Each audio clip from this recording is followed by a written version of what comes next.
दोस्तों, स्वागत है आपका एक और वीडियो में। बात करेंगे कि इस बार वीकेंड के बार पे कौन से सवाल उठाए जा सकते हैं। सलमान खान किनको अपने टारगेट निशाने पर ले सकते हैं, किसकी इस बार छुट्टी कर सकते हैं, क्या मुद्दे हैं वो घर के जो कि पूरे सप्ताह में बीते हैं जिस पर सलमान खान की नज़र रहेगी। तो हम भी उन पर नज़र डालते हैं। सलमान खान सर से पहले हम नज़र डाल लेते हैं। देखिए, इस हफ्ते का जो हाईलाइट रही है, सबसे पहले तो मैं बात करूंगा हमारी किंग, हमारी क्वीन, बिग बॉस की क्वीन खानजादी के बारे में। खानजादी का एविक्शन काफ़ी कंट्रोवर्शियल एविक्शन था। फैंस अभी तक ये चीज़ पचा नहीं पा रहे हैं कि उनका एविक्शन बजर के तहत कैसे हुआ, वोट के तहत होना चाहिए था।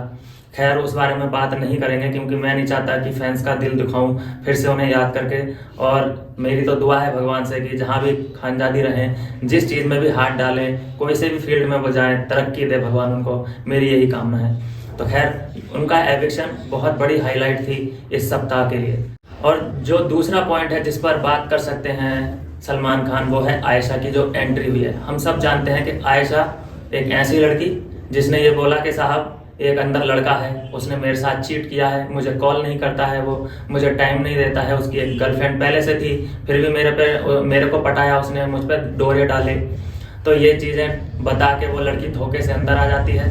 ये सब लालछन लगा के कि वो बंदा अंदर है, उसने मुझे पटाया था और उसने मुझे धोखा दिया है, डबल डेट कर रहा है वो, इतनी तरीके की कीचड़ उछाल के फिर अंदर वो बंदी आती है और उसी बंदे के साथ सोती है, उसी बंदे के साथ खाना खा रही है, उसी के साथ अपनी जोड़ी बना रही है, उसी के हेयर कट कर रही है, उसी के स्किन केयर का ध्यान रख रही है। तो कितना डबल स्टैंडर्ड है ये, इसको बोलते हैं थूक के चाटना। तो उस लड़की के बारे में जरूर सलमान सर की निगाह रहेगी उस पर और उसको नापना बहुत जरूरी है। ये सलमान सर ही नहीं, पूरी जनता चाहती है भारत की कि ये लड़की जरूर नपनी चाहिए।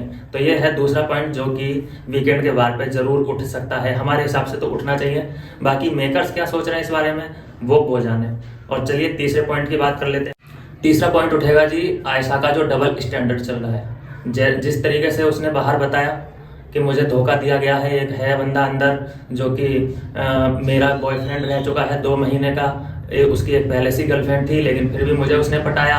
तो मैं उसे एक्सपोज करना चाहती हूँ सबके सामने, वो मुझसे सॉरी मांगे सबके सामने, मुझे अंदर लो बिग बॉस। उसको अंदर लिया, आई थी अकड़ के, रह गई सुकड़ के। बस पहला जो एपिसोड था उसका जो हमने देखा था उसमें लग रहा था कि हाँ, ये कुछ डेंजर बंदी है, ये जरूर टक्कर देगी मुनव्वर को। लेकिन जैसे गुब्बारे में से हवा निकल जाती है, अगले दिन ऐसी दिखाई दी मुझे। मुनव्वर देखा मैंने मुनव्वर को, वो सोफे पे बैठा है और वो उसके चरणों में ऐसे बैठी है। तो यहीं पर समझ में आ गया कि गुब्बारे से हवा निकल चुकी है, कुछ नहीं बचा है। वो खोखली बातें थी, सब झूठ और फरेब भरा था उसकी बातों में जो उसने बिग बॉस को बताई। और बिग बॉस भी उसके बहकावे में आ गए। उनको भी लगा कि भाई ये कंट्रोवर्सी जरूर करेगी, अंदर जाके कुछ हमें कंटेंट देगी बढ़िया बढ़िया, लेकिन ऐसा कुछ नहीं हुआ। तो जरूर वीकेंड के बाद पे इस मुद्दे पर भी बात हो सकती है। चौथा जो हमारा पॉइंट बन रहा है, अगर किसी बारे में बात हो सकती है तो वो चौथा पॉइंट है जो अभिषेक और विक्की जैन की धक्का मुक्की हुई थी। देखिए, धक्का मुक्की करना, फिजिकल होना उस घर के अंदर गुनाह है, ये जग जाहिर है। हालांकि ऐसा भी नहीं है कि फाइट ना हुई हो, बहुत इतिहास चला आ रहा है कि फाइटें होती हैं, वहाँ पे धक्का मुक्की होती है। लेकिन कभी कभी क्या होता है कि उस फाइट की वजह से किसी किसी को तो बाहर कर दिया जाता है, जैसे तहलका को कर दिया गया, और भी पास्ट में रह चुके हैं जिनको बाहर किया गया था। लेकिन इस बार ऐसा मुझे होता हुआ दिखाई नहीं दे रहा है कि फिजिकल होने की वजह से इन दोनों को बाहर करा जाए, क्योंकि ये बहुत स्ट्रॉन्ग, ये समझ लीजिए इस सीजन के जाने माने नाम है। इनको बाहर कर देना मतलब कि कंटेंट खत्म हो जाना।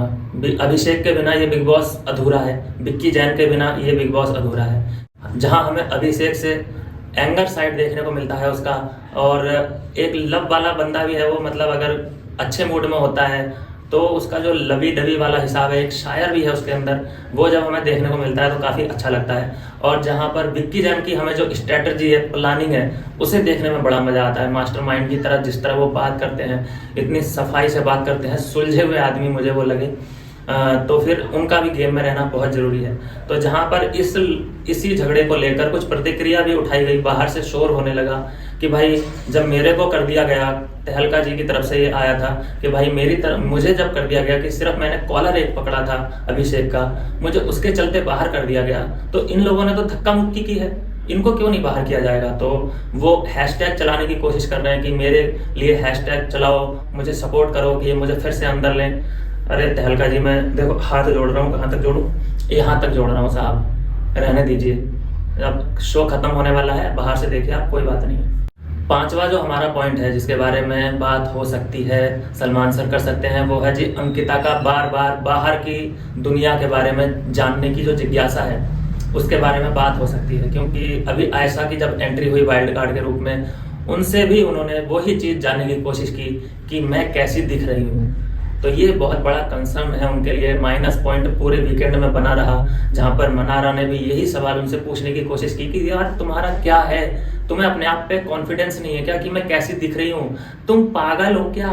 तो ये सवाल घर में भी उठा है और हो सकता है कि सलमान सर भी इस सवाल को जरूर पूछें कि आप कैसी लग रही हैं। हालांकि उनको पिछली बार भी रियलिटी चेक दे दिया गया था, जब डॉक्टर वॉक्टर ने से भी उन्होंने यही पूछ लिया था कि मैं कैसी दिख रही हूँ। तो भारती और हर्ष जब आए थे उन्होंने भी टोंट मारा था, लेकिन उसके बाद भी अंकिता को फिर भी समझ में नहीं आया, उन्होंने फिर से आयशा से पूछने की कोशिश की थी कि मैं कैसी दिख रही हूँ। तो इस पर सलमान खान जरूर उनसे बातचीत कर सकते हैं कि आखिर तुम्हारा प्रॉब्लम क्या है।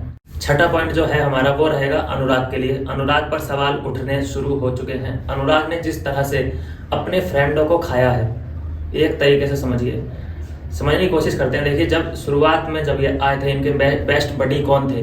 तहलका थे, अरुण थे। वो आज कहाँ हैं? इनके बेस्ट दुश्मन है वो सब। और बेस्ट फ्रेंड इनकी फीमेल फ्रेंड है, कौन थी? खानजादी मनारा थी। क्या किया इन दोनों का? अनुराग ने दोनों को एक्सपोज कर दिया, दोनों की बातें सुनी। जब ये फ्रेंड होता था तब उनकी बातें सुनता था, उनकी दिल की बातें जान लेता था, और जब लड़ाई होती थी उन्हीं से तो उन बातों को एक्सपोज कर देता है। ये कितनी गलत बात है। ये आम जिंदगी में भी होता है वैसे तो, लेकिन नेशनल टेलीविजन पे करना बहुत ही गलत। उनका ये साइड देखने को मिला, जिससे कि फैंस उनके काफी नाराज हैं। लेकिन जो डाई हार्ट फैन है भाई, उनको तो भैया आंख बंद करके वो भरोसा करेंगे अपने बाबू भैया पे। लेकिन मुझे नहीं लगता कि उनको ऐसा करना चाहिए था। अपने बेस्ट फ्रेंड के लिए तो कम से कम ऐसा नहीं करना चाहिए था। जो उन्होंने अभी मनारा को नॉमिनेट किया, बताइए कितना मेरे लिए शॉकिंग था। हंसी पूरा भारत हंसा है उस बात पे कि जो तुमको बोलने का मौका दे रहा है, अपनी बात रखने का मौका दे रहा है, इंडिविजुअल पर्सनैलिटी दिखाने का मौका तुम्हें दे रहा है, जो मनारा ने बुलाया इनको, तो मनारा को ही नॉमिनेट कर दिया। पूरी जग हंसाई हुई है उस बात पर। तो खैर, ये बात भी सलमान खान उनसे जरूर करेंगे कि आखिर व्हाट्स योर प्रॉब्लम। तो उनकी प्रॉब्लम जो भी होगी वो सुनी जरूर जाए। इस बार जो हाईलाइट पॉइंट रहा वो रहा कैप्टन बनना ईशा का कैप्टनसी। जी, ईशा की कैप्टनसी मिल चुकी है उन्हें समझिए कि कोई विरोध नहीं सहना पड़ा। एक दो जगह से विरोध आया था कि मैं बनूंगी, लेकिन लास्ट में आखिरकार ईशा को चुन लिया गया। और मेरे हिसाब से काफी स्मार्ट डिसीजन है। उनसे ज्यादा शार्प माइंड मुनव्वर को टक्कर दे सकती हैं शार्प माइंड में। लेकिन क्या है कि उनकी फैन फॉलोइंग उतनी नहीं है जो कि वो वहां तक जा पाए। लेकिन जैसे उनका माइंड है, मुझे नहीं लगता कि घर में किसी भी और लड़की का ऐसा माइंड है। बहुत शार्प माइंड है। ये दुनिया समझ चुकी है, बिग बॉस समझ चुके हैं कि वो घर को चला सकती हैं। कैप्टनसी उनकी बेहतरीन हो सकती है, बस उन्हें प्रूफ करना होगा। शार्प माइंड है, ये सब जानते हैं, तेज है दिमाग, सब जानते हैं, लेकिन उनको अब प्रूफ करना होगा अपनी कैप्टनसी के द्वारा। लेकिन देखा हाल ही में ये गया है कि उनकी कैप्टनसी के आड़े उनका बॉयफ्रेंड ही आने लगा है। जो समर्थ है वो चोरी चकारी करने लगा है, आदत से मजबूर है। तो उसकी वजह से उन दोनों में आर्ग्यूमेंट भी स्टार्ट हो चुके हैं कि यार तू मुझे नहीं चाहता क्या कि मेरी कैप्टनसी बरकरार रहे? तू ऐसा क्यों कर रहा है जो कि मेरी कैप्टनसी पे दाग धब्बा कुछ भी लगे? तो समर्थ ऐसा मत कर प्लीज। तो ये रिक्वेस्ट करती हुई भी दिखाई दे रही है वो।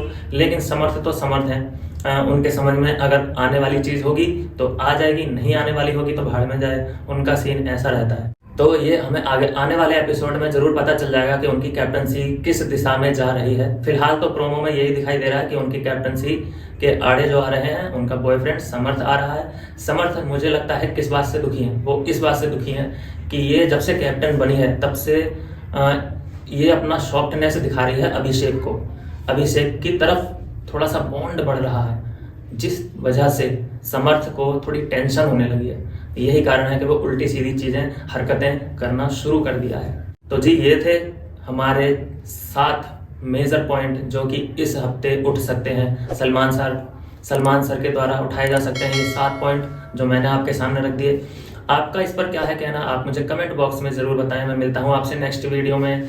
बाय बाय मेरे दोस्त।